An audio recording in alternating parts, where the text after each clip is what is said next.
Hey guys, we're at Toledo Jeep Fest. This is the first night, which is actually not in Toledo, it's in Monroe, right? In Monroe, Michigan. At a dealership. But I ran into someone really special. This is Todd Ellis. Now, Todd, what makes you so special, to me anyway? Do you know? No, what is it? Todd's a subscriber of Jeep Sheep TV. Yes. And he reached out to me and said, hey, I live nearby. So here we are meeting in person. This can happen. This is something I would like to do a lot. I'd love to meet you guys. And Todd has a Jeep with him that we're going to look at. And he says it's not done, which I've heard that before. But hey, They're never done. They're never done. So let's take a look at your Jeep. Okay, well, so when I first got it, it was kind of, I got a great deal on it because the guy who had it before, he blew the rear end out. And he wasn't sure what was wrong with it. It actually sat in a garage for 3 years, hadn't moved for 3 years. So it was a boyfriend of a friend at work's. She told me he was selling it for pretty cheap, and I ended up picking it up for $2,000. Right off the bat, I had to take it to an axle shop, have them rebuild the rear end, and that ended up costing me only just a little over, I think it was $1,050. And then, well, one of the first things I did, it used to be 1998 TJ. It was this emerald green color right here, but I wanted it to look a little more military-esque. So I took everything off, painted everything flat black and flat green. You see this dust right here, I had both frame rails redone. They didn't really necessarily need it, but I figure now that they're done, the Jeep will outlast me. This is the 2.5 liter Squirrel Power. Squirrel Power. Yeah, but if it didn't have all this dust on it, it's actually pretty clean. There were 2 spots of rust on the Jeep when I had it. One of them was on top here, and I fixed that, and I guess that's pretty common. And then the other one's actually, I didn't fix it as good, and it's starting to bleed through a little bit right here. I modified this because I didn't like that little scoop that was on there. So those are like GM factory like bolts.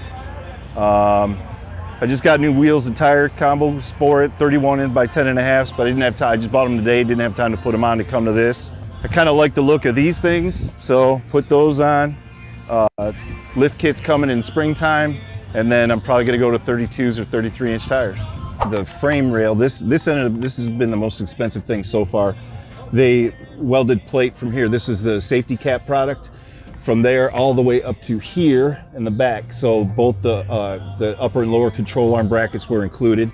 The upper control arm bracket on the other side had actually, it peeled off. It didn't break completely off, but it peeled off, and that's why I had it done. But like I said, now that this is done, but grandkids will be able to drive this. So yeah, no doubt. And you got the manual transmission right here. Yep, manual trans. Today driving in, we were able to hit 75 going downhill, 75 miles an hour. So we passed a couple people even. I was surprised myself. Saw another Jeep that had like Raptor lights in here. So I actually got stuff from the hardware store, bought the lights off of Amazon. Had to buy a bunch of relays and then also a dimmer switch because these lights were super bright when I first got them. They're about halfway up right now, but so I'll turn it on and show you what it is. The lights come on with the daytime running lights with these, but I also hooked the relays up to it, so whenever I turn the turn signals on, they blink intermittently with the other ones. So that's one of the, I don't know, I don't think I've ever, other than that one Jeep, I've never seen another Jeep that has anything like that, and I'm pretty sure they didn't have it hooked up where it was like actual turn signals too, so I dig that part.